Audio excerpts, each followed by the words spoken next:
장애인 문화복지신문 제314호 제13면입니다. 한국장애인고용공단, 장애인 IT 직업훈련으로 4차 산업혁명 시대에 대응한다. 고용노동부, 장관 안경덕과 한국장애인고용공단, 이사장 조향현, 이하공단, 은 11월 29일, 월, 서울 디지털산업단지에 위치한 지벨리비즈 플라자에서 장애인 이트 인력을 양성 지원하기 위한 구로 디지털 훈련센터를 개소했다. 조향현 공단 이사장, 황보국 고용노동부 통합고용정책국장, 윤건영 국회의원, 김혜지 국회의원, 이성규 한국장애인재단 이사장, 주, 효성 ITX 대표이사 및 장애인 훈련생 등 총 50여 명이 참석했다. 구로 디지털 훈련센터는 한국판 디지털 6.1 지원 사업의 일환으로서 기업이 현장에서 원하는 이트 직무 관련 훈련 과정을 탄력적으로 운영하여 역량 있는 장애인 이트 인력을 양성 지원하고자 설립됐다. 특히 구로 디지털 훈련센터는 디지털 관련 기업이 밀집된 서울 디지털 산업단지 내에 위치하여 훈련 접근성이 높아 현장의 기술 변화를 빠르게 파악하고 인력 수요에 탄력적으로 대응할 수 있을 것으로 기대된다.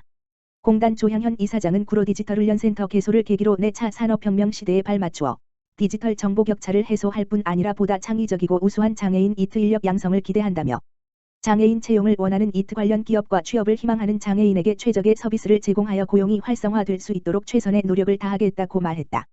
고용노동부 황보국 국장은 최근 기업의 사회적 책임이 강조되면서 장애인과 함께하는 일터를 만들어 나가는 것이 정부와 기업의 중요한 과제라고 하면서 성장하는 산업인 이트 분야에서 기업들이 함께할 장애인 인재를 채용할 때 제일 먼저 찾는 곳이 디지털 훈련센터가 되길 바란다고 밝혔다.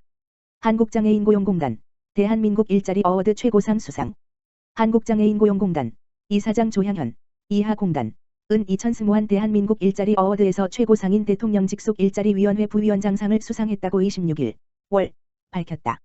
대한민국 일자리 어워드는 대통령 직속 일자리위원회와 행정안전부 등이 공동 주최하여 양질의 일자리 창출을 위해 탁월한 정책을 펼친 지방자치단체와 공공기관에 수여하는 상으로 2021년에는 11개 지자체와 5개 공공기관이 수상했다.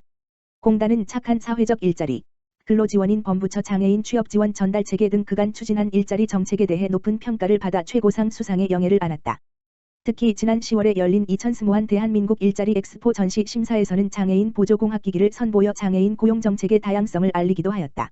공단 조향현 이사장은 이번 수상이 장애인 일자리 정책에 국민적 관심을 불러일으키는 계기가 되기를 바란다며 공단은 새로운 장애인 일자리 창출을 위해 다양한 직무 발굴 및 지원체계 마련에 더욱 노력하겠다고 밝혔다. 장애인 노인 임산부 등의 편의 증진 보장에 관한 법률 시행령 개정안 국무회의 의결. 앞으로 지방직영기업, 지방공사, 지방자치단체 주련연구원 등은 국가지방자치단체 공공기관과 동일하게 일반 음식점, 공연장, 종교집회장 등에 대해 장애물 없는 생활환경, BF, 베리어 프리, 인증을 의무적으로 받아야 한다. 보건복지부, 장관 권덕철은 장애인 노인 임산부 등의 편의 증진 보장에 관한 법률 시행령 일부 개정령안이 11월 23일, 화, 국무회의에서 의결되었다고 밝혔다. 이번 개정안은 지난 6월 8일 개정된 장애인 등 편의법 시행, 2021년 12월 4일에 맞춰 법률에서 위임한 장애물 없는 생활환경, BF, 인증 의무 시설의 범위와 인증 의무 위반 시 과태료의 세부 기준을 정하고자 마련되었다. 이번에 개정된 시행령은 12월 4일, 토부터 시행되며 주요 내용은 다음과 같다. 우선, 국가지방자치단체 공공기관 외에 장애물 없는 생활환경 인증을 의무적으로 받아야 하는 시설의 범위를 정하였다.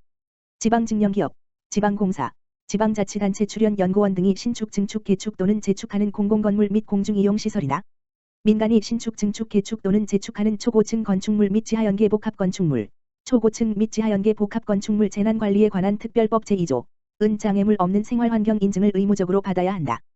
또한 인증 및 인증 유효기간 연장 의무 위반 과태료 부과 기준을 마련하였다. 시행령 별표 세 제2호 과목. 보건복지부 신용호 장애인권익지원과장은 이번 시행령 개정을 통해 장애물 없는 생활환경 인증을 받은 시설이 확대되어 장애인이 보다 편리하고 안전하게 건축물에 접근하고 이용함으로써 장애인의 사회활동 참여가 활성화될 것으로 기대한다라고 밝혔다.